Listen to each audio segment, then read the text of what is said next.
مینه والو د سیرمۍ لږ پرابلم دی.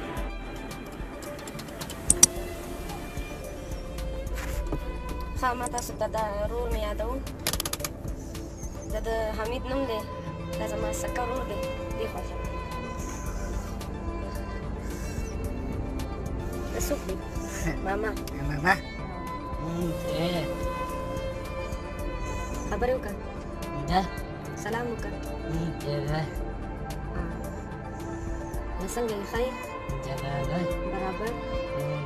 اوس دوا وکړه. اوس دوا وکړه. یا الله.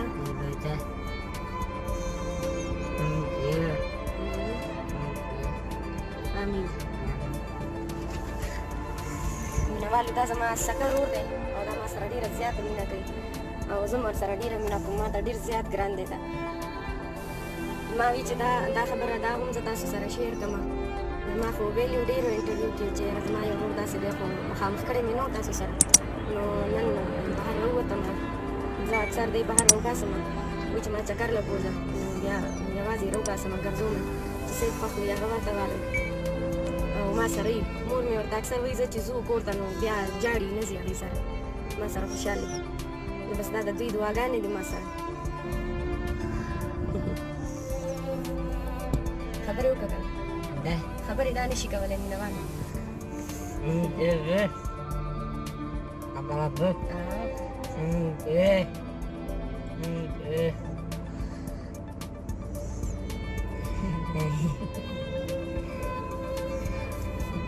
بس مینه والو دا ماله الله ډېره یو خوږه تحفه راکړې ده او زه د الله نه ډېره خوشحاله یم چې ما ترې نه څنګه سوال وکړو. دا رور ما د الله نه هم داسې غوښتی او ما له الله راکړو. زما داسې خلک ډېر خوښ وي او بیا مې داسې خوښ وي چې زه د داسې خلکو خدمت په خپله وکړم او د دوی دعا به اخلم.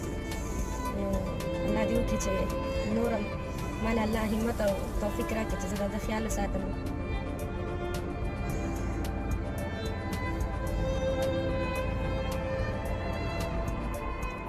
او کمنټس خو را روان دي او مننه ستاسو د ټولو ته وایم چې وعلیکم السلام. زما لخوا هم ډېر ډېر سلامونه قبول کړئ.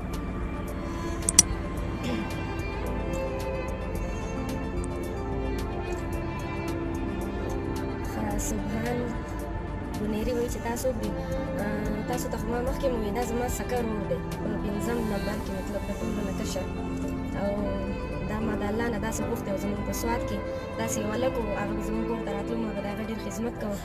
بیا ما د الله نه داسې وغوښتم یا الله ما هم داسې رور راکړي. نو الله زما هغه سوال قبول کوم، داسې رور دی ما له راکړو. دا ډېره غټه تحفه ده زما دپاره.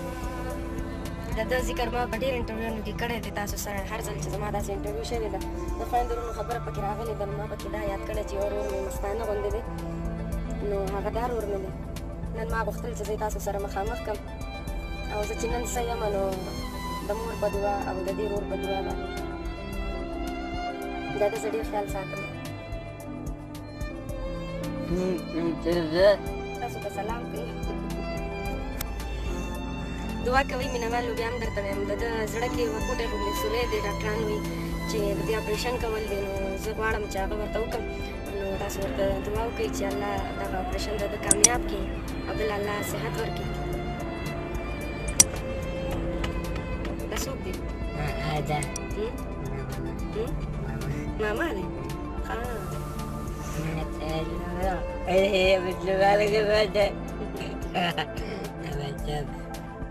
مینه والو د ده خدمت زه کوم، د دې زه چاته هم نه پرېږدم، په خپله زه د ده خدمت کوم. لسو منټو له مې هم د ځان نه جدا نه پرېږدي. که چېرته ریکارډینګ له لاړه شم د ټوله ورځ ما پسې جاړي چې دا څه شوه. نو ما سره دومره مینه کوي.